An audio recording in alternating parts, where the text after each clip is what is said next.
3వ అధ్యాయము.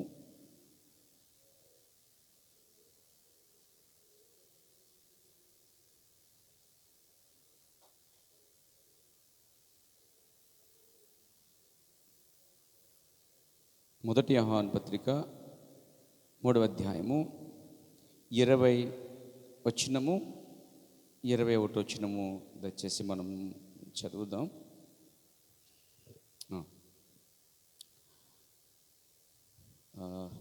ఓకే, 18 చూస్తున్నాం. చిన్నపిల్లారా, మాటతోనూ నాలుగుతోనూ క్రియతోనూ సత్యముతోనూ పరిమితము, ఇందువలన మనము సత్సంబంధులమని ఎరుగుదము.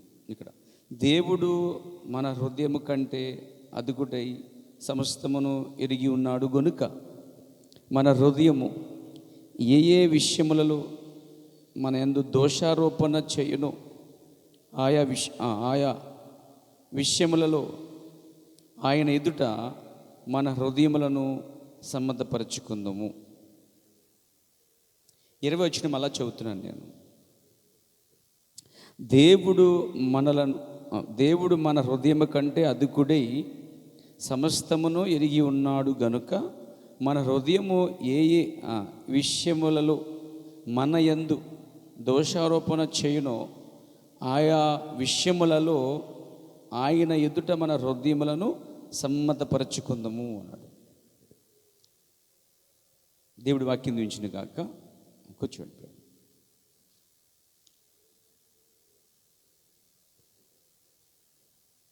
అపోసినటువంటి యోహాను ఈ మాట చెప్తా ఉన్నాడు. ఏమన్నాడంటే, దేవుడు మన హృదయం కంటే అదుగుడై ఉన్నాడు. మన హృదయం కన్నా దేవుడు చాలా ఎక్కువ అంటండి. ఏ విషయంలో అంటే, మనుషుల యొక్క హృదయం కన్నా ఆయన చాలా అదుకుడండి. ఒక మాట చెప్పాలంటే, మా హృదయంలో ఏముందో అని బాగా తెలిసినవాడు. వాస్తవంగా చెప్పాలంటే ప్రతి మానవ హృదయము, ఈ ఫ్యాన్ కట్ చేసేయండి, ఈ ఫ్యాన్ డిస్టర్బెన్స్గా ఉంది, ఈ ఫ్యాన్ సౌండ్ వస్తుంటే ముందుకు వెళ్ళిపోతాను నేను. దేవునికి స్తుతి కలుగాక.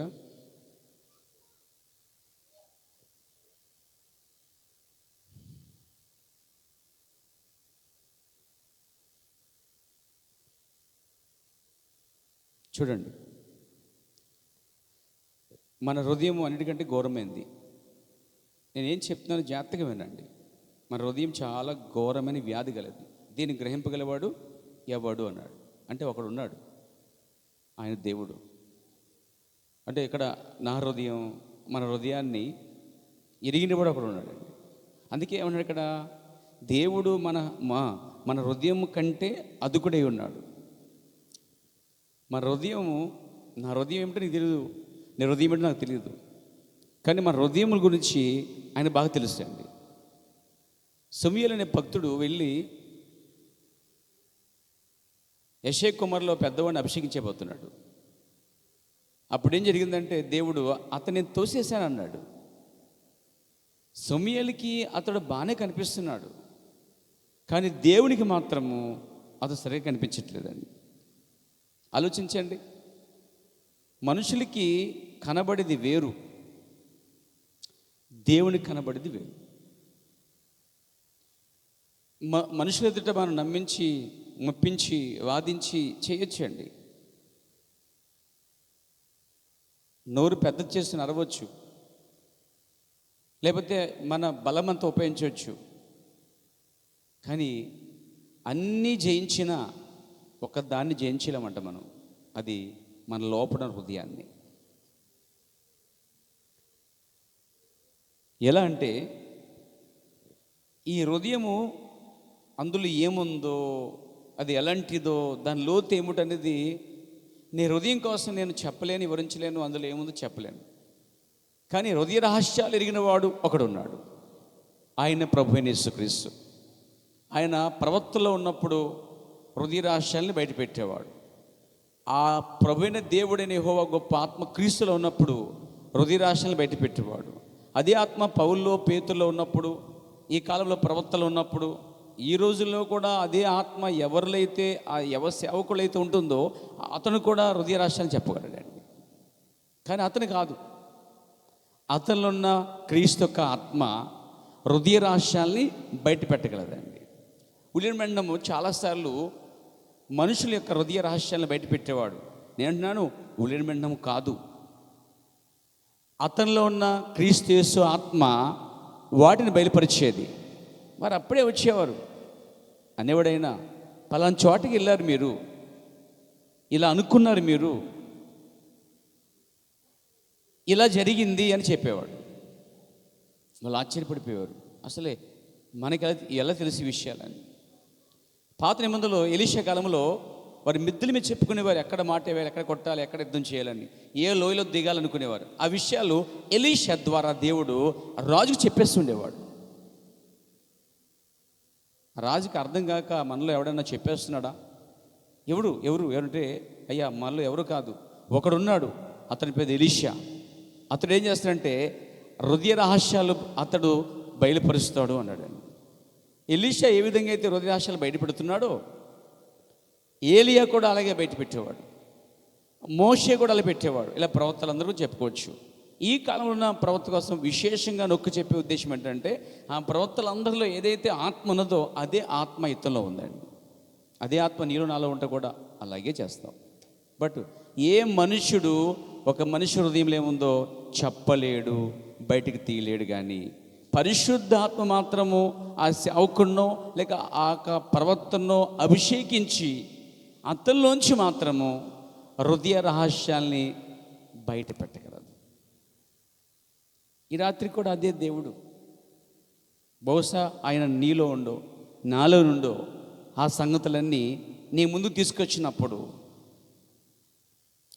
మనం మనుషుడు అని పెడతాం బోర్డు, కానీ ఆయన దేవుడే ఉన్నాడండి. దేవుడు ఎల్లప్పుడూ రహస్యమైన కార్యాలనే తీసుకుని వచ్చినప్పుడు ఒప్పుకుంటాడు అన్నమాట. అందుకే చూడండి, సమరయ స్త్రీ కోసం అప్పటికప్పుడు యేసు ప్రభు వెళ్ళి, నీకు 5 ఉన్నారు, ఉన్నవాడు ఇప్పుడు 6వ వాడు కూడా నీ వాడు కాడని చెప్పగానే ఆమె కొండ పడేసింది దెబ్బతోటి. ఎందుకంటే ఆమె చాలా సీక్రెట్గా 6వ వాడిని మెయింటెనెన్స్ చేస్తుంది. ఆ విషయం ఊర్లో ఎవరికి తెలియదు, కానీ ఆయన మాత్రం దాన్ని బయట పెట్టగానే కొండ పడేసిందని. ఆయన హృదయ రహస్యాలను బయట పెట్టాడు. సిమోను పేతురు వచ్చినప్పుడు, నీ పేరు క్యాఫా అనబడుద్ది అన్నాడు. నువ్వు పలానా, నీ తండ్రి పేరు పలానా, నీ తండ్రి పేరు అని చెప్పాడు. ఎవరు? యేసు ప్రభు వారే. నతనేలు వస్తున్నాడు, అయ్యో అంజూరపు చెట్టు కింద ఉన్నప్పుడే నిన్ను చూశాను, నువ్వు అసలే కపటమే లేదు నీకు అన్నాడండి. నాకు కపటం లేదని నీకెలా తెలుసు అంటే ఏంటి? ఇప్పుడు ప్రవక్తలందరిలోనూ అదే పరిశుద్ధాత్మ పౌల్లోను పేతులో ఉంది, తర్వాత క్రీస్తులో ఉంది, తర్వాత ఈరోజు ప్రవక్త బ్రహ్మలో ఉంది, ఈరోజు ఈ వర్తమానంలో ఉంది. ఈ వర్తమానం తీసి మాట్లాడటానికి ఆ గొప్ప అభిషేకం వచ్చినప్పుడు జాగ్రత్తగా ముందు దేవుడు ప్రవక్తల ద్వారా బయట ఆ విషయాలు చెప్పినప్పుడు వారు దాన్ని సమ్మతించేవారు, ఒప్పుకునేవారు, విడిచిపెట్టేవారు. దేవుడు మాట్లాడిన తర్వాత వారు మనస్సాక్షి వారిని గద్దిస్తుంటుంది, హృదయం వారి మీద నేరారోపణ చేస్తూ ఉంటుంది. అందుకే వారు కొండ విడిచిపెట్టేవారు, పాపం విడిచిపెట్టేవారు, వెంటనే వారు సరిదిద్దుకునేవారు. అవి మనం వింటున్నాం అనుకుంటున్నాం, కానీ ఇంకా దేవుడు చాలా సామాన్యంగా మాట్లాడగలడు. దేవునికి స్తుతి కలుగాక. నీ మనస్సాక్షిని నువ్వు గద్దించినప్పుడు నువ్వేమి చేయాలి? ఇదే చిన్న అంశం అండి. ఇక్కడ చూడండి, దేవుడు మన హృదయం కంటే అద్దుకుడే ఉన్నాడు. మొట్టమొదట దేవుడు మన హృదయాన్ని కంటే గొప్పవాడిగా ఉన్నాడు. చెప్పవాలంటే హృదయంలో ఏముందో నీకు కూడా తెలియదు, పక్క వరకు తెలియదు, కానీ ఆయనకి బాగా తెలుసు. నెక్స్ట్, సమస్తమును ఎరిగి ఉన్నాడు, A to Z. అందుకే సమస్తమును ఎరిగి ఉన్నాడండి. ఎవరు? దేవుడు. సమస్తాన్ని దేవుడు ఎరుగున్నాడు కాబట్టే 139 కీర్తనకారుడు దావీదు ఏమంటున్నాడు చూడండి, నేను లేచుట, నేను కూర్చునుట, నడుచుట, పండుకొనుట నీకు తెలిసే ఉన్నవంటాడండి. చదవండి. నీవు నన్ను పరిశోధించి తెలుసుకుని ఉన్నావు. ఏమంటున్నాడండి? నేను కూర్చునటం నీకు తెలుసు, లేచుట తెలుసు, నా తలంపు పుట్టక మునిపే మనస్సును గ్రహించేస్తున్నాడు. తలంపులోకి రాకముందే దేవుడు గ్రహించేస్తాడంట. నువ్వు ఎలా అనుకుంటున్నావు, లేక నువ్వు ఎలా అనుకున్నావు. ఒకసారి ప్రవక్త వద్దకి అలాంటి కేసులు వచ్చినప్పుడు అనేవాడైనా, మీరు పలానా ఇలా అనుకున్నారు కదా, అవునా అని అడిగేవాడండి. వారు అనేవారు, అవునయ్యా. ఎలా తెలియను? కొంతమంది అన్నారు, ఇతను మాంత్రికుడు, మంత్రాలతోటి తంత్రాలతోటి తెలుసుకుంటున్నాడు అని కొందరు అన్నారు. అనేవాళ్ళు అంటారు కదా. మరికొందరేమో దెయ్యముతో చెప్తున్నాడు, దెయ్యమాత్మతో చెప్తున్నాడు కొందరు అన్నారు. మరికొందరేమో ఇతడు దేవుని సేవకుడు, మ్యాన్ ఆఫ్ గాడ్, దేవుని మనుష్యుడు ఇతడు అని చెప్పారండి. ప్రజలు అప్పుడంతే ఇప్పుడు అంతేనండి. ఒక సత్యమైంది, ఒక నిజమైంది వచ్చినప్పుడు ప్రజలు 3 రకాలుగా విభజించబడిపోతారు. కొందరు దెయ్యం అంటారు, కొందరు మంత్రతంత్రం అంటారు, మరి కొందరేమో దేవుడేని ఒప్పుకుంటారు. కానీ అందరూ దెయ్యం అనరు, అందరూ మంత్రతంత్రం అనరు, అందరూ దేవుడు చేసే కార్యమని అనరు. అందుకే లోకములో ప్రతి కార్యము జరిగినప్పుడు అందరూ నమ్మపడక కారణం ఏంటంటే, ఇక్కడ దేవునికి సంబంధించిన వారు ఉంటారు, దెయ్యానికి సంబంధించిన వారు ఉంటారు, ఆచారాలకి సిద్ధాంతాలకి నమ్మేవారు ఉంటారు. ఏ కోణం చెందినవారు ఆ కోణం భాష మాడతారండి. అందుకే నా గొర్రెలు అన్నాడండి, నా స్వరమీనును. మీరు గొర్రెలైతే స్వరము, విశ్వాసులు మీరైతే స్వరము దేవుని వాక్యం. దానికి మనం శిరస వహించాలి. అందుకే నా పడక తెలుసు, నా నడక తెలుసు, నా చర్య తెలుసు. తర్వాత నా మాట నాలుక రాకముందే నేనేం చెప్పబోతున్నానో ప్రారంభించకముందే దాని అంతం దాకా చెప్పేస్తావు నువ్వు అంటే ఏంటి? ఆయన సమస్తం ఎరిగి ఉన్నాడు. అసలే ఈ అధ్యాయములు అంటాడైనా, నా దినములన్నీ లెక్కించబడమునిపే అవి నీ గ్రంథములో లిఖితములాయును అన్నాడు. 16 రోజులో నీ కన్నులు నా పిండాన్ని చూసేసాయి అన్నాడు. ఇలా చెప్తే, ఇలా ఆలోచిస్తే ఆయన సమస్తాన్ని ఎరిగి ఉన్నాడు. నీ తల్లి గర్భములో ఎలా రూపించబడ్డావో ఎరిగి ఉన్నాడు. బయటకు వచ్చే సమయాన్ని ఎరిగి ఉన్నాడు. జీవిత కాలాన్ని ఎరిగి ఉన్నాడు. జనన జీవిత మరణాలను ఎరిగినవాడు, సమస్తం ఎరిగినవాడు. ఆయన మాట్లాడినప్పుడు మన హృదయము గద్దించబడినప్పుడు ఏం చేయాలి?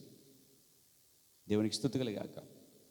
నీ మనస్సాక్షిని గద్దించినప్పుడు నువ్వేం చేయాలి? బైబిల్లో ఏం చేశారు? ప్రవక్త చెప్పినప్పుడు వారేం చేశారు? రెండిని మేము తీసుకొచ్చాను ముందుకి. ఆ తర్వాత ఇప్పుడు మనం ఏం చేయాలి? అర్థమైంది మీకు చెప్పింది? బైబిల్ అంటే దేవుడు ప్రవక్తల ద్వారా చెప్పినప్పుడు, వారు మనస్సాక్షి గద్దించినప్పుడు వారు ఏం చేశారనేది మీ వాక్యం ద్వారా మనం చూద్దాం. రెండోది, ఈ కాల ప్రవక్త చెప్పినప్పుడు వారేం చేశారో దాన్ని చూద్దాం. మూడోది, ఇప్పుడు మన కాలంలో మనం ఏం చేయాలి అది మనం చూద్దాం.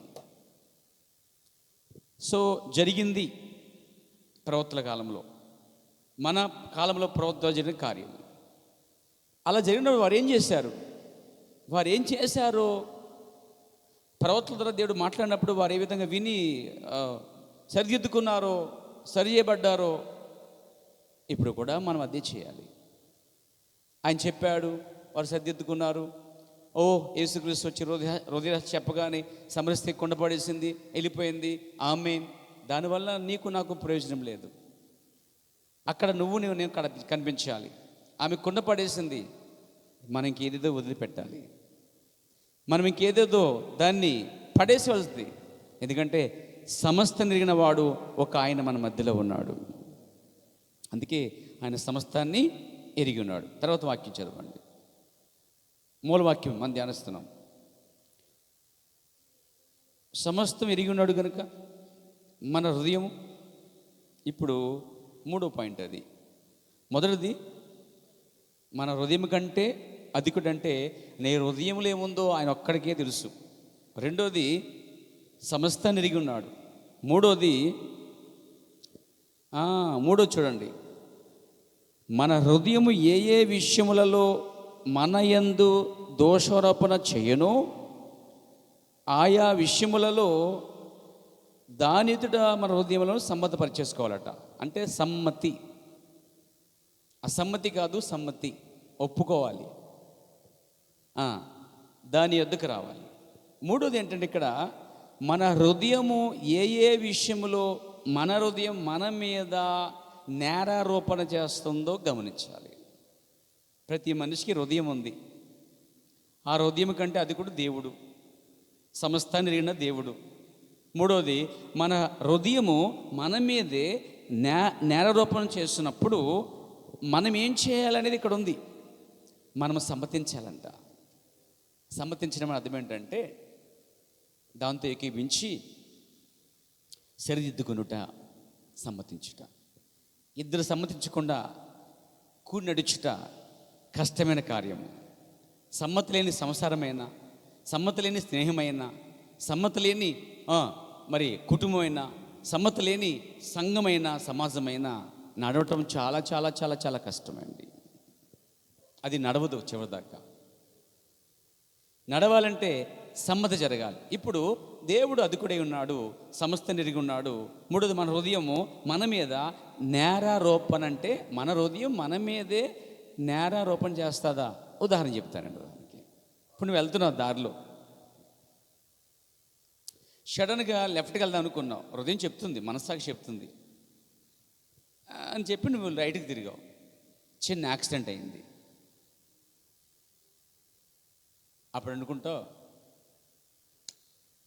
అయ్యయ్యో ఇందాకే నాకు అనిపించింది, నా మనసు గద్దించింది. ఇలాంటివి ఆయన ఎప్పుడైనా ఉన్నాయండి మన మధ్యలో? ఎంతమందికి అనుభవం ఉంది? లేవా? ఇక్కడి నుంచి వస్తాయి.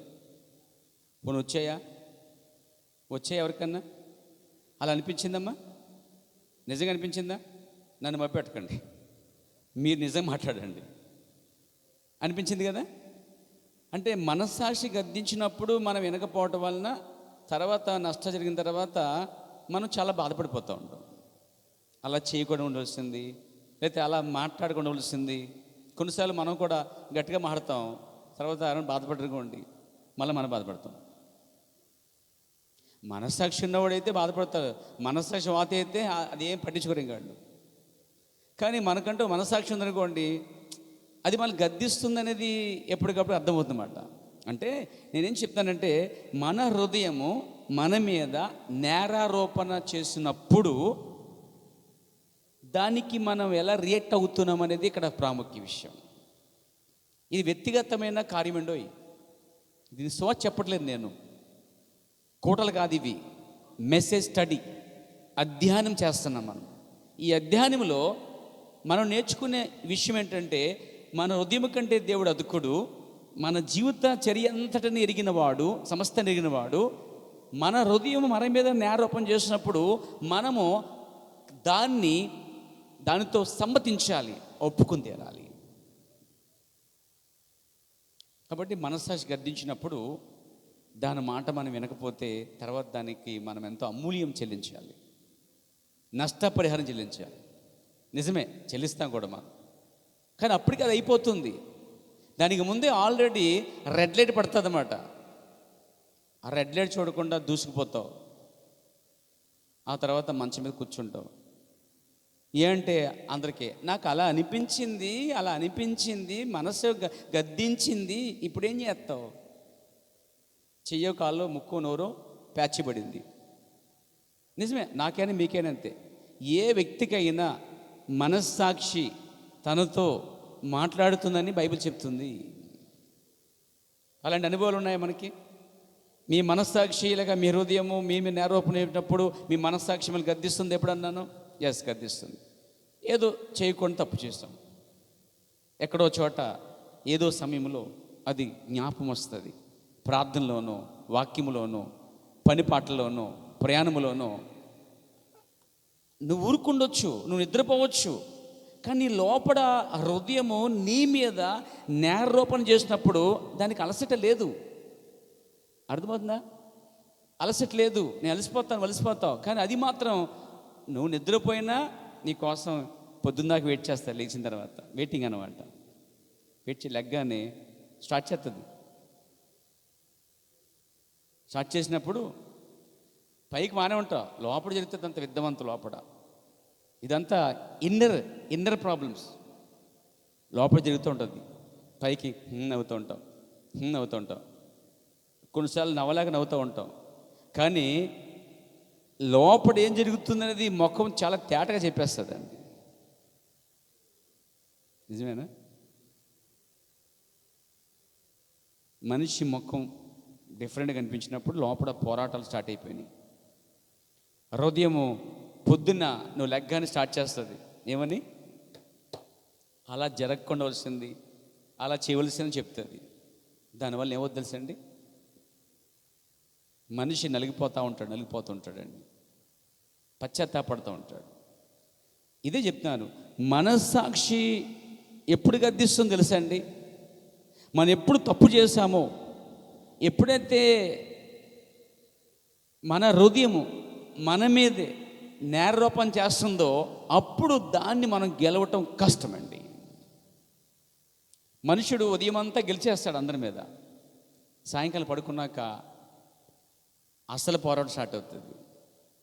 ఊరు పేట, ఇంట్లో బయట, వంట గింట అన్నీ సర్దేస్తావు, అందరిని సర్దేయగలవు, చక్కబెట్టేస్తావు, ఒప్పించేయగలవు బలవంతంగా.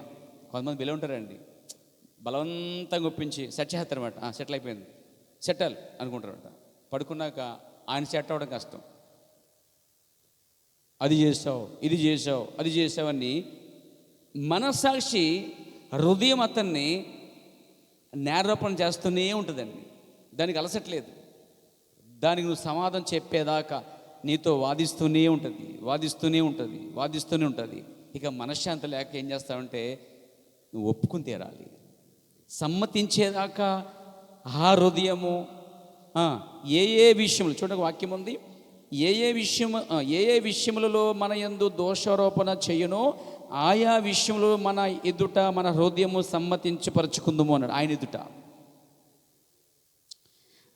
ఆయన ఎదుట మన హృదయములను సమ్మతపరచుకుందాం. అంటే మనకి ఇలాంటి నలుగుడు వచ్చినప్పుడు, ఇలాంటి పరిస్థితి వచ్చినప్పుడు మన హృదయాన్ని సమ్మతపరచుకోవాల్సింది ఆయనతో, ఆయన వాక్యముతో. అందుకని మొదట హృదయం కంటే అది కూడా అయినా సమస్తరిగిన వాడు ఏ విషయంలో మా హృదయం నేరోపణ చేస్తుంది? అసలు చేస్తుంది. ఎలా చేస్తుందో వాక్యం ద్వారా మీకు తెలియజేస్తాం. దేవునికి మహిమ కలుగాక.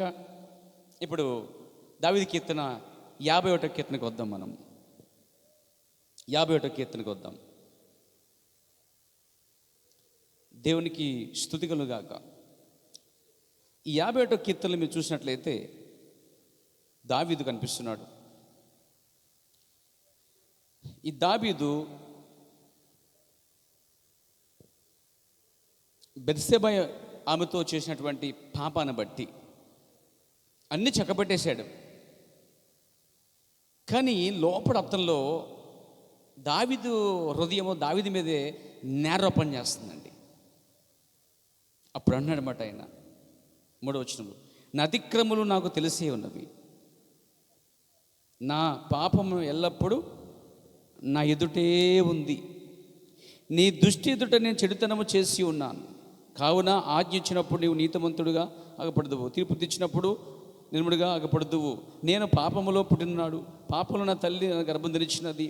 నీవు అంతరంగంలో సత్యం కోరుచున్నావు, అంటే ఏదైతే ఉందో ఆ సత్యాన్ని కోరుతున్నావు అని చెప్పుకుంటూ నా పాపము నీ ముందు కనబడుతుంది అని చెప్తున్నాడండి. 10వ వచనములో నా యందు శుద్ధ హృదయం కల చేయమన్నాడండి. అంతరంగంలో స్థిరమైన మనసు కల చేయము అన్నాడండి. ఇలా చెప్పుకుంటూ వచ్చినప్పుడు ఆయన అన్నాడు, 12 వచ్చి గమనించండి, నీ రక్షణ ఆనందం నాకు మళ్ళీ పుట్టించము. తర్వాత సమ్మత గల మనస్సు కలుగజేసి నన్ను, సమ్మత గల మనస్సు ఇప్పుడు అతను లేదు.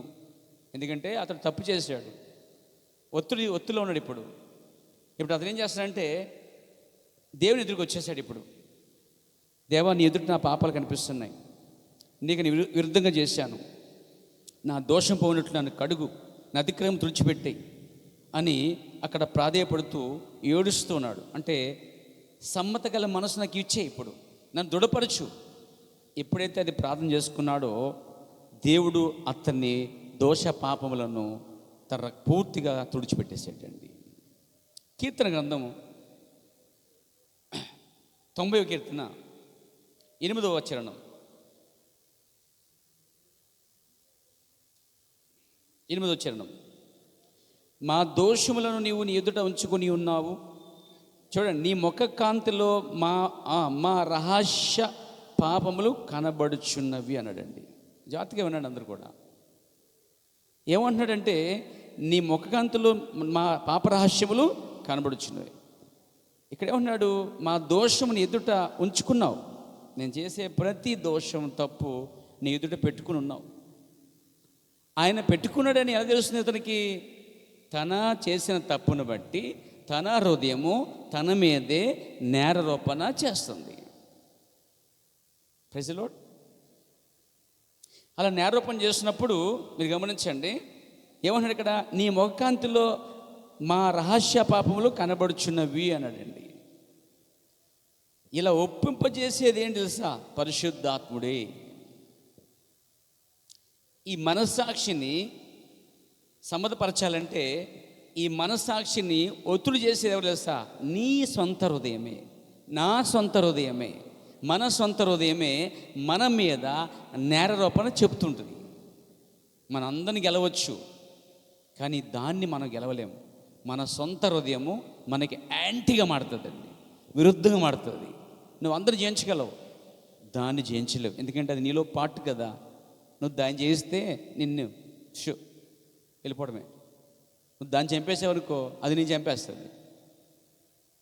ఈ మనస్సాక్షి ఎలాంటిదంటే, ఒకసారి ఒక ఆయన నిద్రపోతున్నాడు అన్నమాట.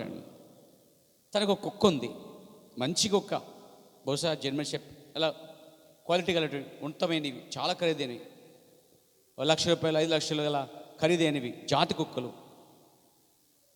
చాలా విశ్వాసం కలదు కుక్క అంటే. తన యజమానుడు నిద్రపోతున్న సమయంలో దొంగలు వచ్చారని అది అరవటం ప్రారంభించింది.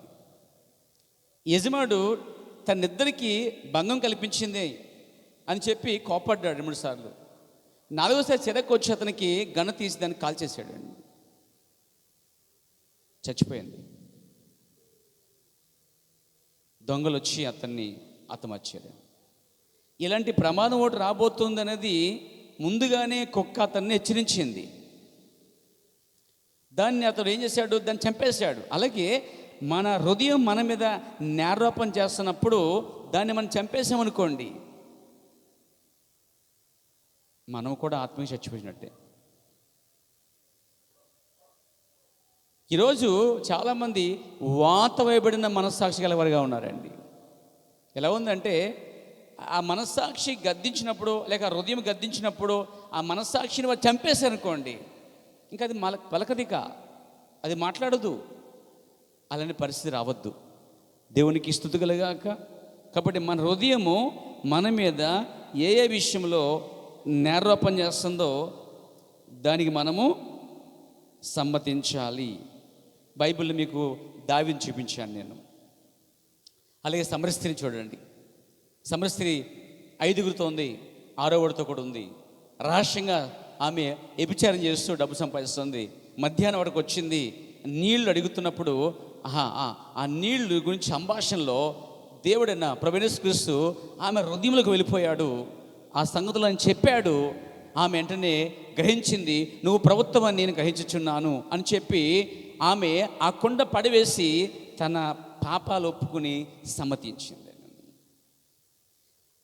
హృదయములను దేవుని వాక్యం ఎప్పుడైతే చెప్పబడుతుందో లేక ప్రకటించబడుతుందో దాని తర్వాత జరిగే కార్యం తెలుసా? దానికి కొంత సమయం ఉండి మీరు దేవుని స్వరం విన్న తర్వాత లేక సువార్తో వాక్యమో లేక ప్రసంగమో దేవుని మాటలు విన్న తర్వాత ఆ తర్వాత విన్న తర్వాత మీరు ఇంకోటి వినాలి. మీ హృదయము ఏమంటుందో వినాలి.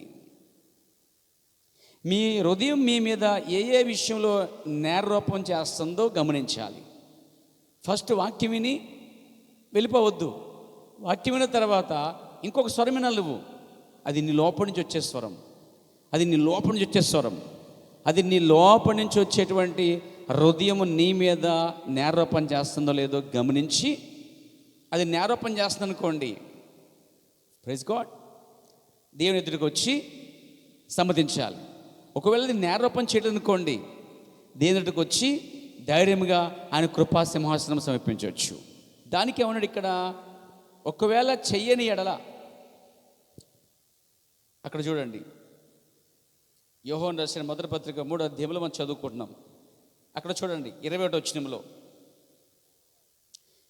నేను చదువుతాను. ప్రియులారా, మన హృదయము మన యందు దోషారోపణ చెయ్యని ఎడల దేవుని ఎదుట ధైర్యము గలవారమగుదుము. ఒకవేళ చేస్తే ధైర్యం ఉండదు. మూడవ ఉదాహరణ చెప్తున్నాను ఇప్పుడు నేను. మొదటి ఉదాహరణ దావీదు గురించి చెప్పాను. రెండవ ఉదాహరణ సమరయ స్త్రీ గురించి చెప్పాను. ఇప్పుడు మూడవ ఉదాహరణ ఏదైనా తోటకి వెళ్ళిపోదాం. పోదామా? వస్తారు నాతోకి? అందరు కలిసి వెళ్దామా? వాళ్ళకి ఇచ్చిన ఆజ్ఞను వారు మీరిపోయారు, దిగంబర్లు అయిపోయారు. దేవుడిని యెహోవా సాయంకాలం వచ్చాడు. వాళ్ళు ఎదురు రావడానికి భయపడతా ఉన్నారు. ఎందుకని? వాళ్ళకి తెలిసిపోయింది, దేవుని వాక్యాన్ని ఆజ్ఞను మీరి పాపము చేశాం. అందుకే వాళ్ళ హృదయాలు అని గద్దిస్తున్నాయి. దేవుని ఎదుటికి రావడానికి భయపడుతున్నారు. దేవునికి స్తుతి కలుగాక. ఎందుకని? వారి హృదయం వారిని నేరోపణ చేస్తున్నప్పుడు వారు దేవుని ఎదుటికి ధైర్యంగా రాలేరు. భయపడుతున్నారు.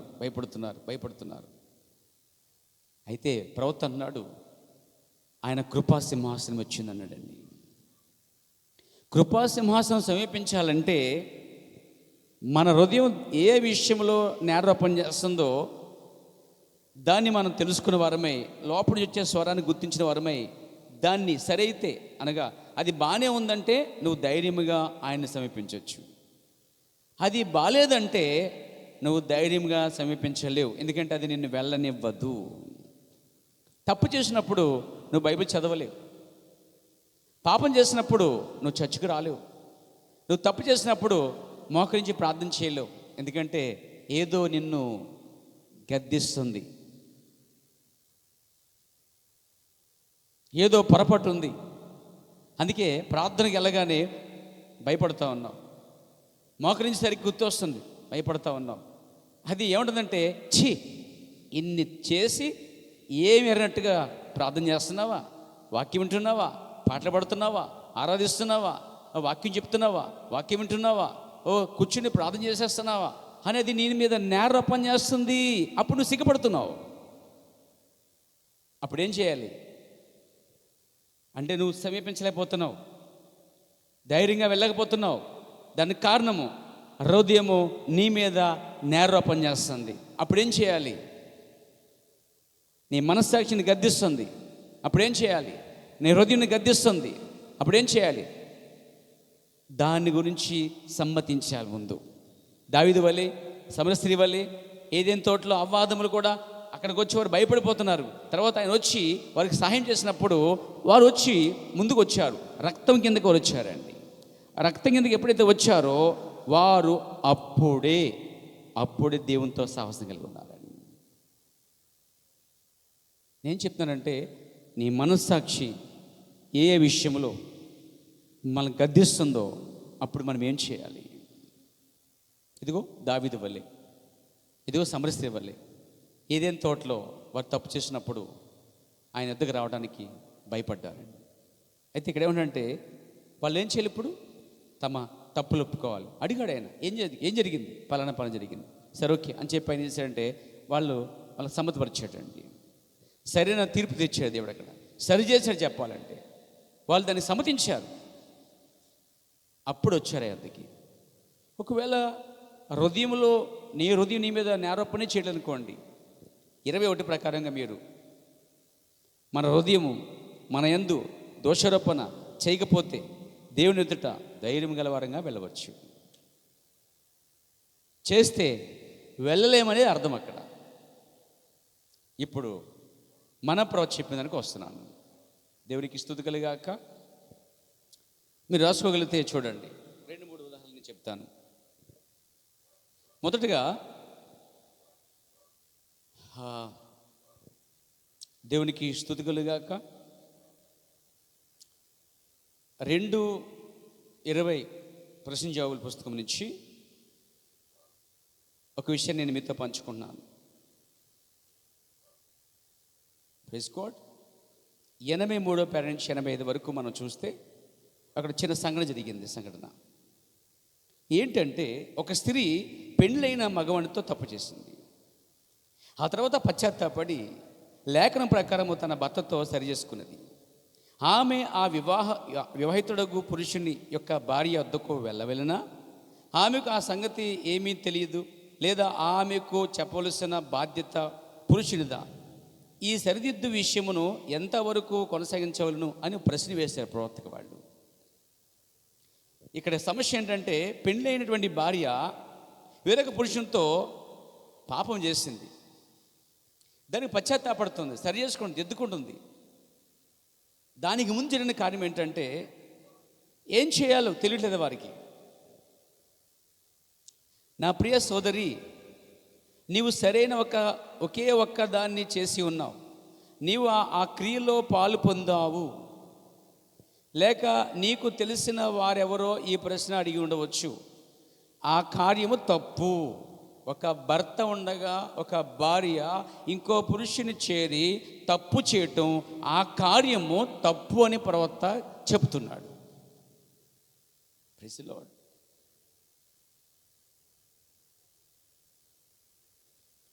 ఆ కార్యం తప్పు. నీవు మరొకరి భర్తను తీసుకొని సమాజక నేరమును జరిగించావు. ఆ క్రియ నీవు జరిగించినప్పుడు కృప నుండి నీవు పడిపోయావు. ఇలా జరగటం వలన ఏం కోల్పోతున్నారంటే, భర్త బ్రతికుండగా ఒక భార్య వెళ్ళి ఇంకో పురుషునితో ఆమె తప్పు చేస్తే, పాపము చేస్తే, నిజంగా వారు ఆ విధంగా చెడు కార్యం చేస్తుంటే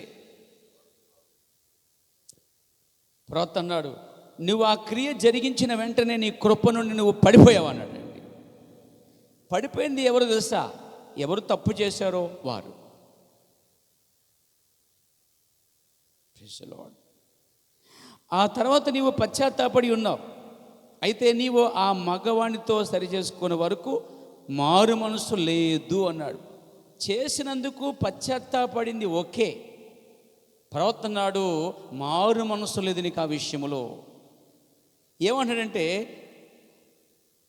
అరే పశ్చాత్తాపడిందిగా, సరిపోయిందిగా. ప్రవక్త మాట గమనించండి, అక్కడితో కాదట. నీవు ఆ మగవానితో సరి చేసుకునే వరకు, ఏ మగవానికైతే భర్తకు చెప్పకుండా ఈ స్త్రీ భార్య బయటికి వెళ్ళి తప్పు చేసిందో, ఇప్పుడు ఆ స్త్రీ తన భర్తకి ఆ విషయాన్ని చెప్పాలి. చాలా కఠినమైనది కాదు ఇది, సాధారణ విషయమా? సంవత్సరాలు కూలిపోతాయి. బట్ ప్రవక్త చెప్పిందే కరెక్ట్. Praise the Lord. ఏ స్త్రీ అయినా తన భర్తకు తెలియకుండా తప్పు చేసింది. ఇక్కడ స్త్రీ ఆల్రెడీ చేసింది. ఇప్పుడు ఆ స్త్రీ అంట పశ్చాత్తాపడింది. ప్రవక్త అన్నాడు, ఆల్ రైట్, ఓకే, బట్ కానీ నీవు నీ పురుషునితో ఆ విషయం చెప్పే వరకు నీకు అసలు మారు మనసే లేదు అన్నాడండి. ఎంతమంది లోకములో అప్పటికి అమెరికా దేశంలో జరిగినటువంటి కార్యాలు. పైగా ఈ ప్రవక్తను అడిగిన ప్రశ్న అదే. ఇది 288వ ప్రశ్నలో ఉన్నటువంటి భాగం అన్నమాట. ఇది సరిగ్గా ఆయన అడిగారు కాబట్టి ఈరోజు మనం వివరించుకోగలుగుతున్నాం దాన్ని. ఆమె పశ్చాత్తాపడింది కానీ తన భర్త యొద్దకు వచ్చినప్పుడల్లా తన హృదయం తన మీద నేరారోపణ చేస్తూ ప్రారంభిస్తుంది. తప్పు ఒకసారైనా 1000 సార్లైనా తప్పు తప్పే, కానీ ఒకసారి చేసినా 1000 సార్లు చేసినా ఆమె తన భర్త యొద్దకు వెళ్ళినప్పుడు, భర్తకు కాఫీ ఇచ్చినప్పుడు, టీ ఇచ్చినప్పుడు, వడ్డించినప్పుడు, లేక తనతో ఉన్నప్పుడు, తనతో బయటికి వెళ్ళినప్పుడు, జీవితం అనేది తనతో మరణం వరకు ఉంది కాబట్టి తాను దినదినము చనిపోతుంది అనమాట అండి. తన హృదయం తన మీద ఏం చేస్తుంది? నేరారోపణ చేస్తుంది. ఫస్ట్ తన భర్త నుంచి వేరే పురుషునికి వెళ్తే కృప నుండి ఆమె పడిపోయింది అన్నాడు ఫస్ట్. అందుకు ఆమె పశ్చాత్తాపడింది. కానీ సరిపోదట, పశ్చాత్తాపడి రహస్యంగా ఉండటం కాదట, అది తన భర్తతో ఆమె సరి చేసుకోవాలట. చూడండి, అయితే నీవు ఆ మగవానితో సరి చేసుకునే వరకు మారు మనస్సు లేదు. నీవు నీ భర్తను అతని వద్దకు తీసుకుని వెళ్ళి సరి చేసుకునే వాళ్ళను. ఎలాంటి మాట గమనించండి. ఏమన్నాడు ప్రవక్త? నీవు నీ భర్తను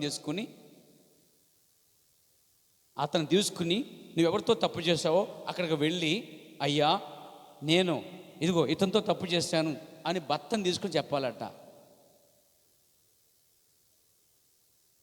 చేస్తే ఏమవుతుంది? వాడేమవుతాడు? నేను ఉంచుతాడా? కానీ ప్రవక్త చెప్పింది నిజం.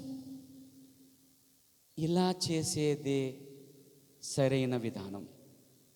ఇలా చేసేది నిజమైతే, ఇది గనక చేస్తే సమాజాల్లో, సంఘాలలో ఇంకో తప్పు జరగదండి.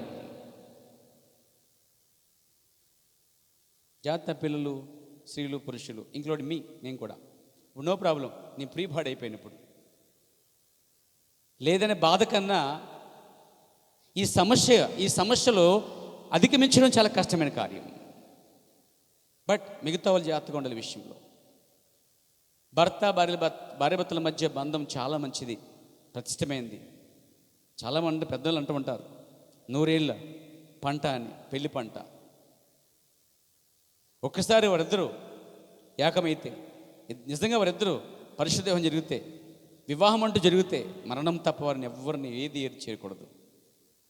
ఈరోజు కట్నాలు, గొడవలు, చిన్న మాటల దగ్గర వెళ్ళిపోటాలు జరుగుతున్నాయంటే కనీసము కామన్ సెన్స్ లేని ప్రజలుగా ఉన్నారు. ఇక్కడ పెద్ద తప్పు జరిగింది. ఆమె సరి చేసుకుంది అనుకుంది, కానీ ఈ పరిస్థితి ప్రవర్తనకు తీసుకొచ్చి, అయ్యా ఇలా ఉంది పరిస్థితి అంటూ అడుగుతున్నారు అనమాట. అప్పుడు అన్నాడు ఆయన, అమ్మ సోదరి, నువ్వు నీ మగవాన్ని తీసుకుని వెళ్ళి సరి చేసుకో. నీవు నీ భర్తను తీసుకుని అతనికి వెళ్ళి సరి చేసుకుని వెళ్ళు. అదే నీవు చేయవలసి ఉన్నావు. అది లేఖనము, దాన్ని నీవు చేయుట అవసరము. అది లేఖనము మరియు అది నువ్వు చేయాలి, అది నీకు అవసరం అన్నాడండి. ఇప్పుడు ఆమె ఏమంది? ఇది లైవ్ జరిగిందండి. ఇది ఏదో జరిగిందో దాన్ని ఎవరుస్తున్నాడు? ప్రవక్త. కథలు చెప్పేవాడు కాదు ఈ యొక్క విలన్ బెండం. జరిగిన విషయాల్ని, ప్రతిదాన్ని సంఘాన్ని చెప్పిన వాస్తవాలండి అవన్నీ కూడా. ఇందులో పెట్టకథలు లేవు, ఊహకథలు లేవు, ఆలోచనలు లేవు. ఆయన జీవితంలో ప్రాక్టికల్ కానీ, బైబిల్ ప్రకారం కానీ, జరిగిన కార్యాలు కానీ తీసుకుని సంఘానికి చెప్పడం అనేది ఎక్కువ మనం చూడగలుగుతాం. పుస్తకాల చేత అర్థమవుతుంది మీకు. చూడండి ఏమన్నాడు. ఈ లూయిస్ విల్ నుండి ఒక ఆమె కొద్ది కాలం క్రిందట నా వద్దకు వచ్చి ఉన్నది. ఆమె యవనస్తురాలు. ఆమె ఒకరితో తిరిగినది. ఈ విషయాన్ని చెప్పడానికి మరో కార్యాన్ని వివరిస్తున్నాడండి. ఈ లూయిస్ వీల్లో నుండి ఒక ఆమె కొద్ది కాలం క్రిందట అద్దకు వచ్చినది. ఈమె సమస్యకి ఇంకో దాన్ని తీసుకొచ్చి చేరుస్తున్నాడండి ఆయన. వింటున్నారా? ఆమె యవనస్తురాలు. ఆమె ఒకరితో తిరిగినది. తాను తప్పు చేయుచున్నానని ఆమెకు తెలియను. ఆమె ఈ పట్టణమును విడిచి మరో పట్టణమునకు వెళ్ళి పేరు మార్చుకుని వేరే జనుల మధ్య జీవించున్నది. ఊరి మారిన, పేరు మారిన, లోపల హృదయం ఉంది చూసారా, అది మారదు. వేరే జనుల మధ్య జీవించున్నది. ఈ పురుషుడు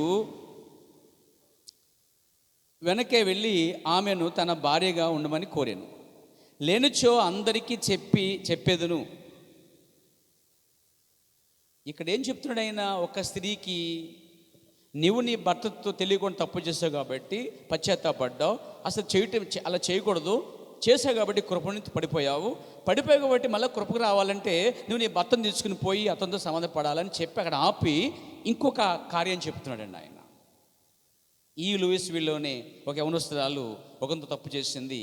ఆ తర్వాత ఆమె చాలా ఇబ్బంది పడి తర్వాత అక్కడి నుంచి ఆమె ఊరు ఖాళీ చేసి పేరు మార్చుకుని వేరే జనుల మధ్యకి వెళ్ళిపోయింది. ఎందుకంటే ఆ తర్వాత వాళ్ళ మధ్య ముఖం కష్టం కాబట్టి బతకలేరు వాళ్ళు, కాబట్టి వాళ్ళ మధ్య ఉండలేరు, వాళ్ళు తప్పు చేశారండి.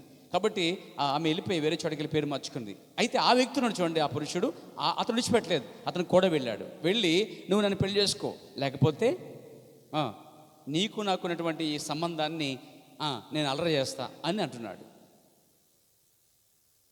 ఆమె అక్కడ ఉండగా ఒక మంచి క్రైస్తవుని పెళ్లి చేసుకున్నాను. నీకు అర్థమైంది? ఇప్పుడు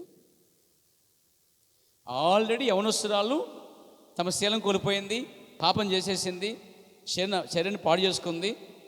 ఆ విషయం తర్వాత ఆమె ఊరు మార్చింది, మకం మార్చింది, పేరు మార్చింది, వేరే జనుల మధ్య నివసిస్తుంది.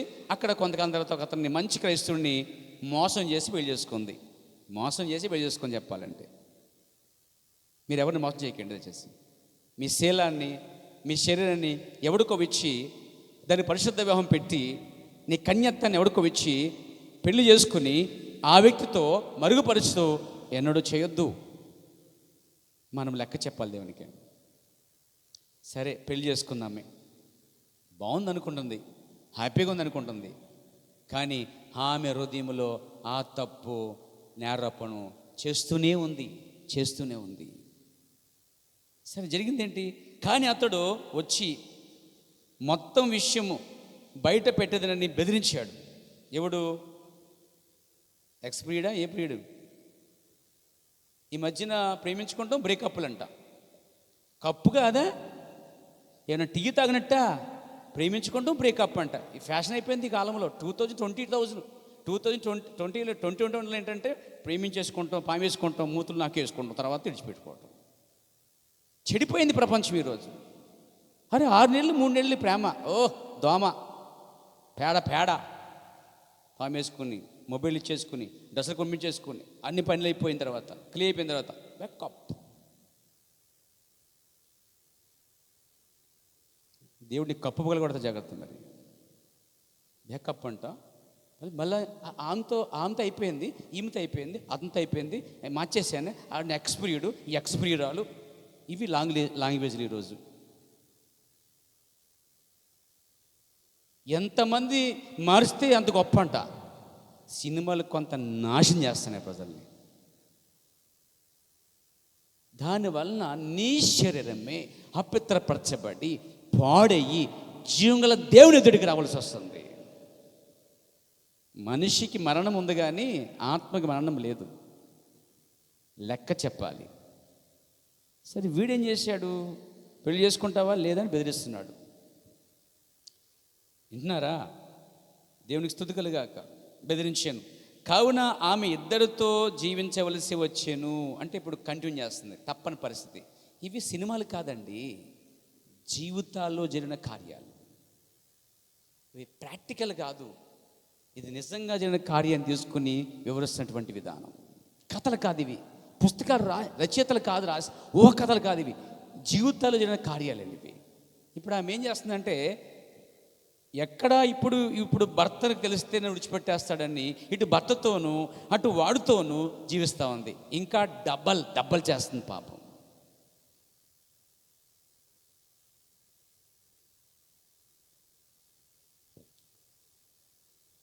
ఇక ఆమెకి మనశ్శాంతి లేదండి. ఆమె ఇద్దరికి ఆమె ఇద్దరు మోహం చేస్తుంది. పెళ్లి చేసుకున్న భర్తని ముందు తిరిగినటువంటి వ్యక్తితోనూ తప్పు చేస్తుంది. ఇటు భర్తకు తెలియకుండా ఇతనితో పోతుంది, ఇతని కూడా భర్తతో తిరుగుతుంది. ఇప్పుడు ఏమే ఇద్దరితో వ్యభిచారం చేస్తుంది. నేను అంటాను, మామూలుగా చెప్తాను, ఒకవేళ ఎవరినన్నా ఇష్టపడితే పెళ్లి చేసుకొని చచ్చేదాకా బతకండి. మనసు మార్చుకొని అపవిత్రపరచబడి ఇంకోళ్ళు పెళ్లి చేసుకోవడం వలన సమస్య ఎక్కడితో తీరదు. అది ఇంకా మనుషులు చచ్చిపోయినా నీ మనస్సాక్షి మాత్రం చావదు. అది ఎల్లప్పుడూ నీ జీవితాంతం నీకు కూడా ఉంటుందండి. ప్రైజ్ గాడ్, హల్లెలూయా. ఇక ఆమె ఏం చేసిందంటే తన తప్పును ఒప్పుకుంటకు బదులుగా ఇలాగ చేసినది. తప్పు ఒప్పుకోలేక తప్పు మీద తప్పు, తప్పు మీద తప్పు, తప్పు మీద తప్పు ఏమి చేయటం అనేది కనిపిస్తుంది. ఏం జరిగిందో చూద్దాం ఆసక్తిగా. కావున ఆమె ఇద్దరితో జీవించవలసి వచ్చాను. అది తప్పు. ప్రవక్త అన్నాడు ఇద్దరితో జీవించడం తప్పే. ఆమె పెళ్లి చేసుకోకుండానే అతనితో ఉండిపోయినా బాగుండేది, లేదా ఇతను పెళ్లి చేసుకోకుండా అలా ఉండిపోయినా బాగుండేది. ఇతను పెళ్లి చేసుకుని ఇతన్ని పాడు చేస్తుంది, ఇప్పుడు అతన్ని కూడా పాడు చేస్తుంది, ఆమె కూడా పాడవుతుంది. టోటల్గా అక్కడ ఆమె ఇద్దరితో తప్పు చేస్తుంది. ప్రవక్త అన్నాడు అది తప్పు.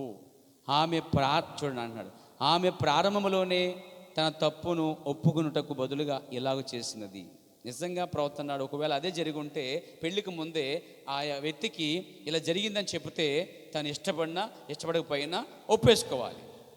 ఒకవేళ మంచివాడు, సరే క్రీస్తు చేస్తే మనసు గలవాడు అయితే ఓకే ఆల్రైట్ అని చెప్పి చేర్చుకుని ముందుకెళ్ళొచ్చు. లేదా అతడు అప్పుడే చెప్పేస్తాడు నాకు ఈ పెళ్ళి వద్దని చెప్పేస్తాడు. ఈమె అతన్ని మోసం చేసింది, ఈమె మోసపోయింది. చివరికి శరీరము ఇద్దరి చేత పాపం చేస్తుందండి. ఆమె ప్రారంభంలోనే తన తప్పును ఒప్పుకుంటే బదులుగా ఇలా చేసింది. ఆమెకు ఒక బాలిక జన్మించింది. అర్థమైంది ఇప్పుడు మీకు? జన్మించింది. అప్పుడు ఆ బాలికకు 18 సంవత్సరములు. నిజముగా ఇప్పుడు ఆమెకు ఆ ఇద్దరిలో తన తండ్రి ఎవరో తెలియదు. Very bad luck. ఇద్దరితో ఆమె కొన్ని సంవత్సరములు నడుస్తూనే ఉంది. అలా గర్భం ధరించింది, బిడ్డను కన్నది, కుమార్తె. 18 సంవత్సరాలు వచ్చింది. ఈ 18 సంవత్సరాల్లో ఆమె ఆ కుమార్తె ఇద్దరు ఎవరికి పుట్టిందో కూడా ఆమెకు తెలియదండి. నిజంగా అప్పుడు ఆమెకు ఆ ఇద్దరిలో తన తండ్రి ఎవరో తెలియదు. ఇప్పుడు ఆమె మైనర్ దాటినది. ఈ విషయం తెలిసిన బాధపడుతుంది. కానీ ఇప్పుడు ఏం చేయగలము? చాలా బాధపడుతుంది ఆమె. ఏం చేయగలము? ఈ సమస్య ప్రవక్త యొద్దకు వచ్చింది. ప్రవక్త అన్నాడు, ఆమె ఇట్లన్నది, నా భర్తకు తెలిసినచో అతడు నన్ను విడిచిపెట్టును, నా కుమార్తెకు తెలియనచో ఆమె ఆత్మహత్య చేసుకున్నాను. నిజమే కదా, నా తల్లి ఎలాంటి చేసిందా? నా తల్లి ఇలాంటిదా? ఇద్దరితో జీవించిందా? నేను ఎవరికి పుట్టానో తెలియదా అని ఆ కూతురు లేదా కుమార్తె ఆత్మహత్య చేసుకునే అవకాశాలు ఉన్నాయి. సమస్య తప్పుతో జర్నీ స్టార్ట్ అయ్యి అనేక జీవితాలని అది నాశనం చేస్తుంది. ఒక చిన్న తప్పు పెద్ద సమస్యలు పడేస్తుందండి. అందుకే ఒకరితోనే జీవించాలి, లేదా లేకుండానే ఉండాలి. లేకుండా ఉండడం కష్టమైతే పెళ్లి చేసుకోవాలి. పెళ్లి చేసుకోవడం కష్టమైతే ఒంటరిగా ఉండాలి. ఒంటరిగా కష్టమైతే పెళ్లి చేసుకోవాలి. కానీ తప్పు చేయకూడదు. దేవునికి స్తుతి కలుగాక. ఏం జరిగింది తెలుసండి? ప్రవక్త అన్నాడు, మరి నీ భర్తకు చెప్తావా అని అడిగాడు. అయ్యోయ్యో, నా భర్తకు చెప్తే విడిచిపెట్టేస్తాడు, నా కుమార్తె తెలిస్తే ఆత్మహత్య చేసుకుంటుంది అని అడిగింది. ప్రవక్త అంటున్నాడు, నేను ఎట్లా చెప్పాను, దానిని నీ హృదయంలోనే దాచుకున్న ఎడల నీవు నరకమునకు వెళ్ళిపోతావు అన్నాడండి. సమస్యకి పరిష్కారం లేదు ఇక్కడ, బట్ ప్రవక్త చెప్పేదానికి ఆమె లోబడితే పరిష్కారం ఉంది. ఒకే ఒక్క ప్రవక్త చెప్పిన మాటకు లోబడితే పరిష్కారం ఉంది ఆమెకి. అన్నాడైనా, నువ్వు నీ భర్తకు చెప్పు అన్నాడు. నేను చెప్పలేను, నా భర్తను విడిచిపెట్టేస్తాడు. బాగా చూసుకుంటున్నాడు, విడిచిపెట్టేస్తాడు. నా కూతురు తెలిసే చచ్చిపోతుంది.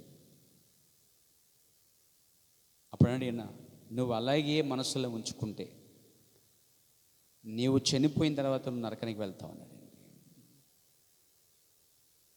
ఆలోచించుకో అన్నాడు. నీవు చేయవలసినది ఒకే ఒకటి ఉందమ్మా, నీ పలకను శుభ్రపరచుకును, అది నిశ్చయముగా మంచిది, యథార్థముగా ఉండుము అన్నాడండి. ఏ స్త్రీ అండి తన తప్పును ఒప్పుకోగలదు? స్త్రీలు పురుషుల గురించి దర్శనములో చాలాసార్లు చూచును, వారు జీవితంలో చేసిన క్రియలు పరిశుద్ధాత్మ త్రవ్వుచుండును. మీరు వాటిని గురించి విన్నారు, వాటిని చూచారు, ఎరుగుదురు. వారేమి చేయవలసి ఉన్నారో కూడా ఆత్మ చెప్పును.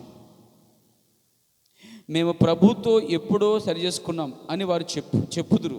కానీ నీవు నీ భార్యకు లేదా నీ భర్తకు దాన్ని విడిచిపెట్టి ఉన్నావు, దాన్ని నీవు ఒప్పుకొని నిలుస్తున్నావు. చాలామంది దర్శనాలు చూస్తారు, కళ్ళకు అంటారు, పాటలు పడతారు, అయ్యో భాషలు ఆడతారు, వరాలు కలిగి ఉంటారు. మేము ప్రభుత్వం సరి చేసుకున్నాం అనుకుని వెళ్ళిపోతుంటారు. కానీ ప్రవక్త అన్నాడు, లేదు లేదు, నువ్వు అలా వెళ్ళిపోతున్నా కానీ దానిని దేవుని ఎదుట ఒప్పుకున్నావు. కానీ నీ భర్త ఎదుట లేక నీ భార్య ఎదుట దాన్ని ఒప్పుకోవాలి అన్నాడండి. ఏమంటే ఎందుకు ఒప్పుకోవాలి? నువ్వు దేవుని ఎదుట ప్రమాణం చేస్తావు, ఏమి తప్ప ఎవరు నేను ఆశించును అని. మేము పెళ్లి చేసినప్పుడు ప్రమాణం చేస్తాను, నిన్ను తప్ప ఎవరిని ఆశించునని. అంటే పెళ్ళైతే తన భార్యను తప్ప ఇంకొక స్త్రీని కూడకూడదు.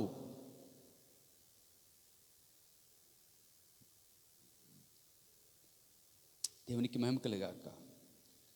మేము ప్రభుత్వం సరి చేసుకున్నాం, మేము భాషలు ఉన్నాయి, తెల్లైక తెల్లకోక ముసుగు వేసుకుని చక్కగా ఉన్నాం, పరిశుద్ధులుగా ఉన్నాం అని వెళ్ళిపోతున్నాడు చాలామంది. ప్రవక్త అన్నాడు, నువ్వు చేయవలసింది ఒకటి ఉంది.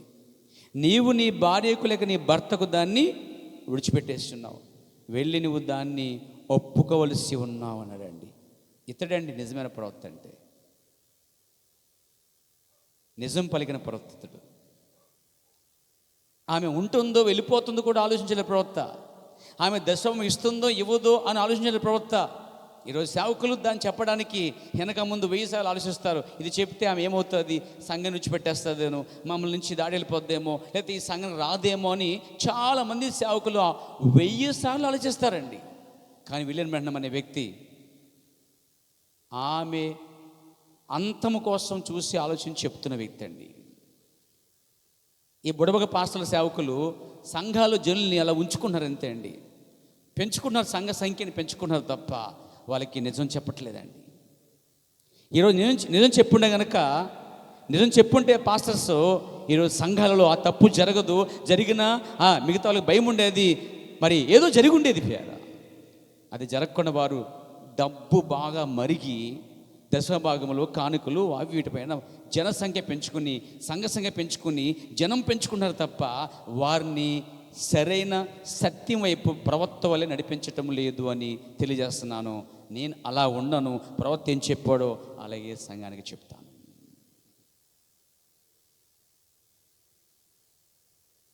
చాలామంది ఈ విషయాన్ని టచ్ చేయలేదు ఇంతవరకు, సంఘాలు చెప్పరు. ఎందుకు జేబులు ఖాళీ, డబ్బులు ఉండవు, దశభాగులు ఎవరు చర్చికి రారు, ఆ సీటు ఖాళీ అయిపోద్ది. ఆ సీట్లో మళ్ళీ నింపాలంటే చాలా కష్టపడాలి పాస్టర్. అందుకే వాళ్ళు పోయినా పర్లేదు నరకానికి, వీడు బాగుండాలి. అది స్వార్థం అండి. స్వార్థం లేని ఒక సేవకుడు నాకు దొరికాడు, అతడు విలియం బ్రహ్నం.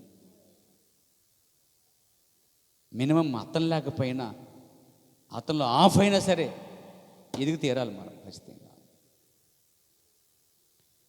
ఇక ఎలా ఉంటుంది పరిస్థితి? ఈమెను చూడండి, ఈమె దోషి అయితే ఈమెయే దాన్ని సరి చేసుకునవలెను, ఆమె తన భర్త ఎదుట ఒప్పుకొనవలెను. సోదరి, నిన్ను నీవు సరి చేసుకునవలెను. నీవు నీ భర్తకు విరోధముగా విచారించి ఉన్నావు. నీవు నీ భర్త యొద్దకు వెళ్ళి నీ భర్తకు దాన్ని చెప్పి నిన్ను నీవు శుభ్రం చేసుకునము. అవతలి వ్యక్తి యొద్దకును నీ భర్తను తీసుకుని వెళ్ళి ఆ తప్పును సరి చేసుకునము. అమ్మ, దీన్ని సచ్చింది గోరి అంటారు. దీన్ని అయిపోయింది, ఫినిష్. తప్పదు. ఒక్క తప్పుకి, ఒకే ఒక్క క్షణక తప్పుకి, ఒక 5 నిమిషాలకో 2 నిమిషాలకో 3 నిమిషాలకో చేసిన చిన్న తప్పుకి ఇంత అమూల్యం చెల్లించవలసి వస్తుందండి. అందుకే మిగతా సహోదరి తెలుసుకోండి, జాగ్రత్త. ఇలాంటి నియమం ఒకటి ఉంది మెసేజ్లో.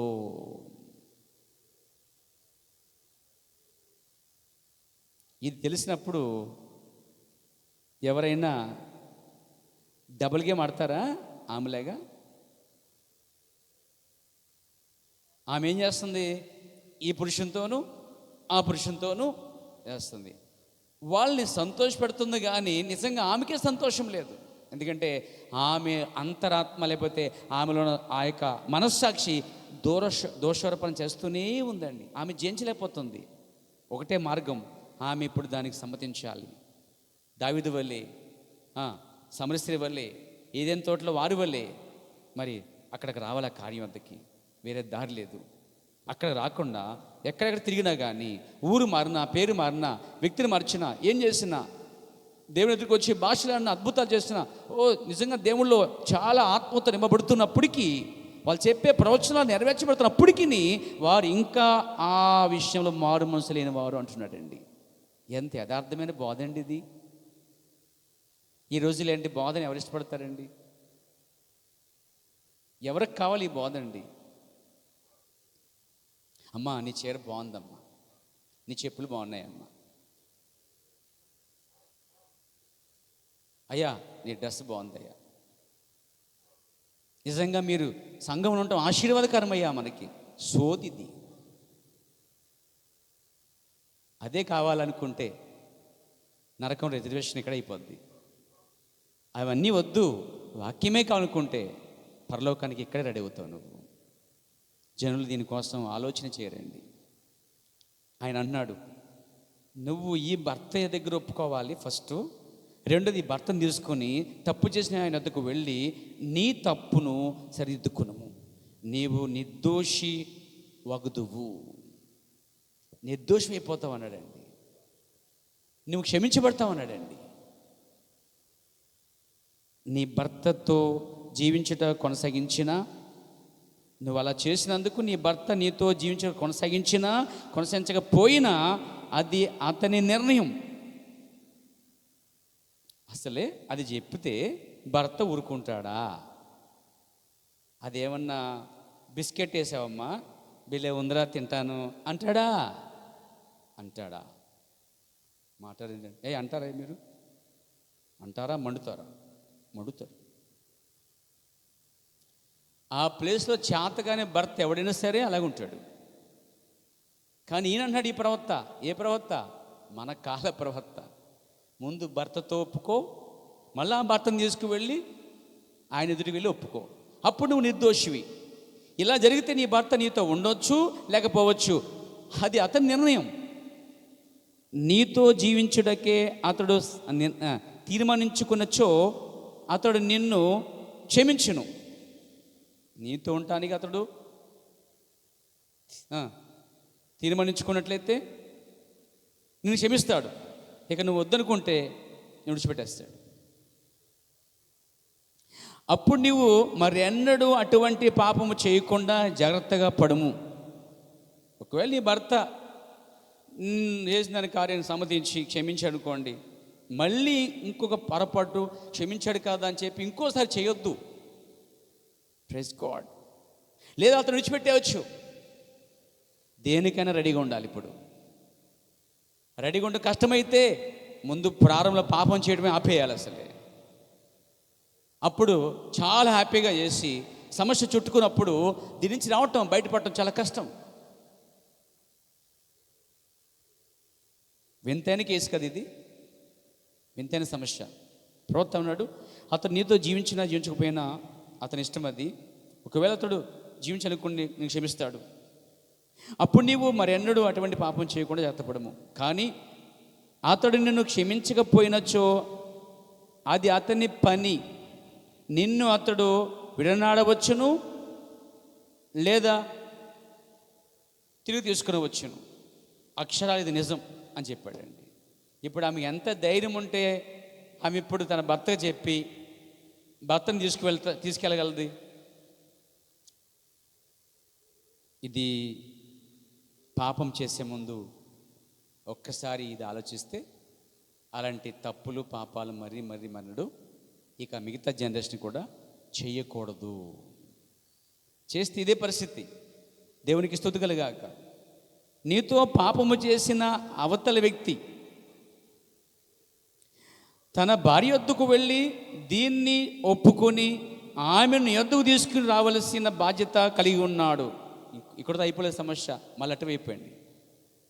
ఈ భార్య తన భర్తకు చెప్పి తన భర్తను తీసుకొచ్చి వాడితో తప్పు చేసి అని చెప్పి ఎదుట ఒప్పుకున్నప్పుడు వాడికి పెళ్ళి అయ్యిండి, వాడికి భార్య ఉంటే వాడు తన భార్యను తీసుకువచ్చి ఆమె ఎలా చేస్తుందో అతడు కూడా అలా చేయాలంటే అండి. ఎవరైనా సంఘాలు ఉంటారండి ఇలాగా? అసలు ఈ ప్రవక్త చెప్పినట్టుగా చేస్తే సంఘాలు ఉంటాయా? మరి చెమని చెప్తున్నాడు ప్రవక్త. ఇది కఠినమైన బోధ. ఒకవేళ అలాగే చెక్కబెట్టేసి 10 మందిలో సాగిపోతాం అనుకోండి, ప్రవక్త అన్నాడు నేరారోపణ చేస్తూనే ఉంటుంది. అది నీ లోపల జరిగేటువంటి వ్యక్తిగత ఇన్నర్ ప్రాబ్లం అని ముందు చెప్పాను నేను. లోపల సమస్య అది. పైకి నవ్వుతుండొచ్చు, బాగుండొచ్చు, లోపల 24 hours అది నిన్ను నొక్కుతూనే, తొక్కుతూనే, చంపుతూనే, నిన్ను రేపుతూనే ఉంటుందండి అది.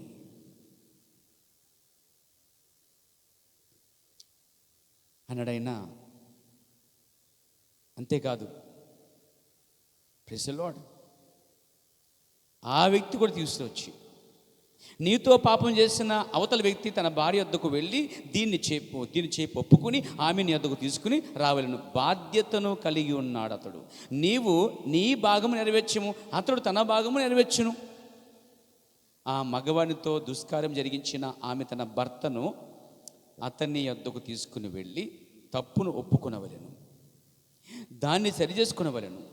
ఆ తర్వాత వ్యక్తి కూడా వివాహితుడే.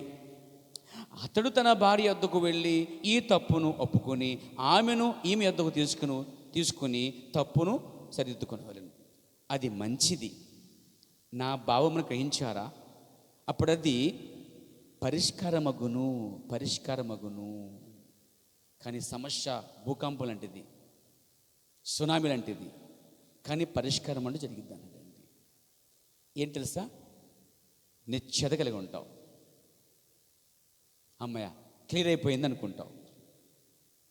ప్రభు నేను చేర్చుకుంటాడు. భూ సంబంధమైన ఈ కట్టడాల్లో ఈ మనిషి బయటపడినప్పుడు అక్కడ చేర్చుకుంటాడు. మనుషులు మోసం చేస్తూ ఇలాగే కొనసాగిపోతూ కాలం బబ్బం గడిపేస్తుంటే మరణం తర్వాత వారు నరకానికి వెళ్తున్నారు. ఒక నరకం ఉంది, ఒక నిత్య జీవం ఉంది. దాని విషయంలో ఆలోచన ఉండాలి మనకి. పరిష్కారమగును. అలాగూ చెయ్యని ఎడల నీవింకా దోషివే. అలా చేయకపోతే నువ్వు దోషివే. నీ మనస్సాక్షి నిన్ను గద్దించును. ఎప్పటి వరకు? నువ్వు ఆ కార్యము ప్రవక్త చెప్పినట్టుగా చేసేంత వరకు అది నిన్ను గద్దిస్తూనే ఉంటుందండి.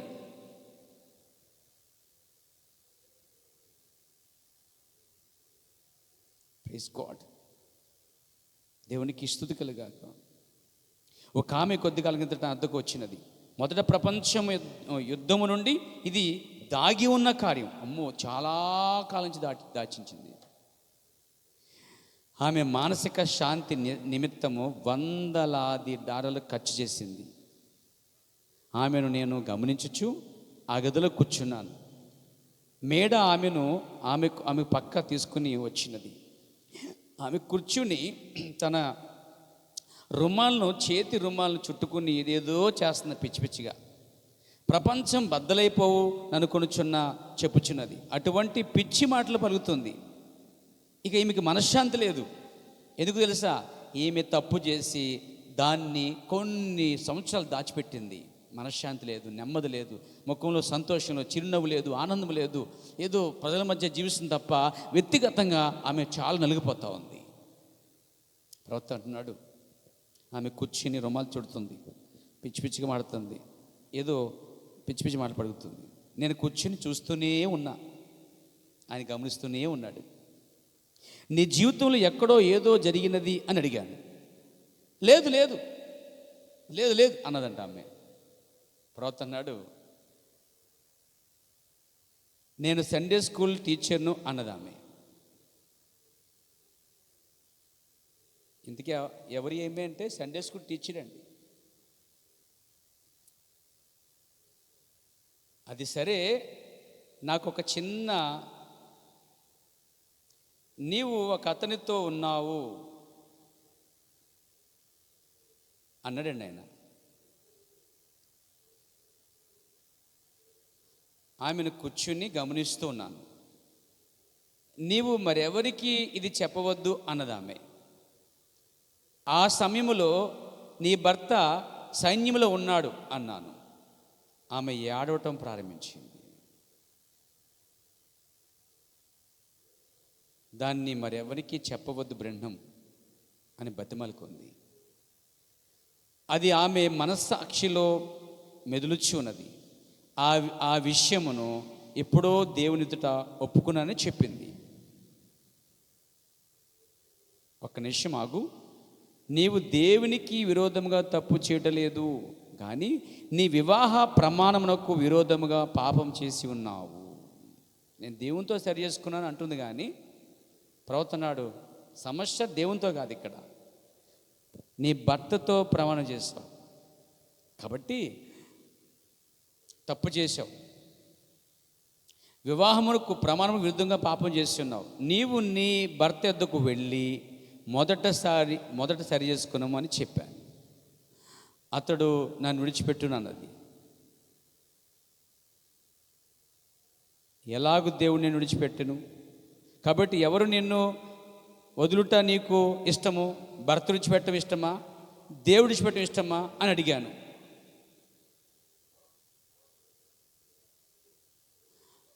చూసారండి, ఏ మానసిక వైద్యుడు నిన్ను బాగు చేయలేడమ్మా, కానీ పరిశుద్ధాత్మ దీన్ని బయలుపరిచినది. నిన్ను నా జీవితంలో ఎన్నడూ చూడలేదు, పరిచయమే లేని వ్యక్తితో చెప్తున్నమాట. కానీ నువ్వు తప్పు చేస్తావు, నువ్వు వెళ్ళిన భర్తకి ఎదుట ఒప్పుకో. చూసారండి, ఆమె వెళ్ళి తన భర్తకి వెళ్ళి ఒప్పుకుంది. సరి చేసుకున్నప్పుడు వాళ్ళిద్దరు చాలా హ్యాపీగా ఉన్నారండి. నీ మనస్సాక్షిని గద్దించుట లేక గద్దించినప్పుడు మనం ఏం చేయాలంటే, బైబిల్ ప్రకారంగా దావీదు గద్దించినప్పుడు దావీదు లోబడి సమ్మతించి సరి చేసుకున్నాడు. సమరస్త్రీని గద్దించినప్పుడు తన మనస్సాక్షికి మాట విని కొండ పడేసి ఒప్పుకొని సరి చేసుకుని సాక్ష్యం ఇచ్చింది. ఏదైనా తోటలో వారు సరి చేసుకున్నారు. వర్తమాన ప్రకారముగా ఇక్కడ కొన్ని కుటుంబాలని ప్రవక్త చెప్పాడు. స్త్రీ తప్పు చేసినప్పుడు లేక పురుషుడు తప్పు చేసినప్పుడు ఇద్దరికీ ఈ క్రమం అనేది వర్తిస్తుంది. పురుషుడు కూడా తన భార్య విడిచిపెట్టి తప్పు చేస్తే వాడు కూడా పోయి తన భార్య చెప్పి భార్యను తీసుకుని వెళ్ళి తన పురుషుని ఎదుట విషయం తెలియచేయాలి. రెండు చెప్పాడు. ఆ వ్యక్తి పెళ్ళిన వెళ్తే తన భార్య చెప్పాలి, ఆ భార్యను తీసుకురావాలి, తను ఇక్కడ వీరి ముందు ఒప్పుకోవాలి. అప్పుడే ఈ ఈ లోపల గద్దిస్తున్న మనస్సాక్షికి పరిష్కారము జరిగిద్ది. అప్పుడు నీవంట నిర్దోషం అవుతావు అన్నాడండి. దేవుడు నేను విడిచిపెట్టాడు. దేవుడు విడిచిపెట్టాలా, నీ భర్త విడిచిపెట్టాలా అన్నప్పుడు ఆమె వాక్యంలో పడింది, సరి చేసుకుంది, ప్రవచ చెప్పించేసింది. ఆ పురుషుడు మరి స్త్రీ ప్రవచ చెప్పిన ప్రకారం చేసినప్పుడు వాళ్ళు క్షమించబడ్డారండి. దేవునికి మహిమకులు గాక. ఈ రాత్రి చెప్తున్నాను పేర, నీ మనస్సాక్షిని గద్దిస్తుందా? ఏ విషయంలో నీ హృదయం నీ ఎదుట నీ మీద నేరారోపణ చేస్తుందో అవన్నీ రాత్రి ఆయన ఎదుట సమ్మతించుము. దేవుడు నేను దీవించును గాక. మోకరించండి, ఒకసారి ప్రార్థన చేయండి. ఇందా చెప్పాను, వాక్యం విన్న తర్వాత ఇంకొక స్వరం కూడా మీరు వినాలి అని. అది మీ లోపలి నుంచి వచ్చే స్వరం. మోకరించండి, కళ్ళు మూసుకోండి, కళ్ళు మూసుకోండి. మీ స్వరం మీతో ఏం చెప్తుందో ఒకసారి వినండి. మీ మనస్సాక్షి మీ మీద పలానా తప్పు చేస్తావు, పలానా తప్పు చేస్తావు, ఆ కార్యము నువ్వు చేస్తావు, ఈ కార్యము చేస్తావు అని నీ హృదయము నీ మీదే నేరారోపణ చేస్తున్నట్లయితే బైబిల్ చెప్తుంది, నువ్వు దేవునితో సరి చేసుకున్నావు, పశ్చాత్తాపడ్డావు, సరియే, అయితే అక్కడితో అయిపోలేదు. కానీ ఎవరితో అయితే తప్పు చేశావో అక్కడికి వెళ్ళి నీ వివాహమునకు విరుద్ధమైన ప్రమాణాన్ని, ఆ విరోధమైన కార్యాన్ని, భర్తకి విరుద్ధంగాను భార్యకి విరుద్ధంగా చేసిన కార్యాన్ని నువ్వు వారి ఎదుట ఒప్పుకోవాలి. అలా ఒప్పుకున్నప్పుడు నీకు పరిష్కారం ఉంది, లేదా ఇక పరిష్కారం నీకు లేదు.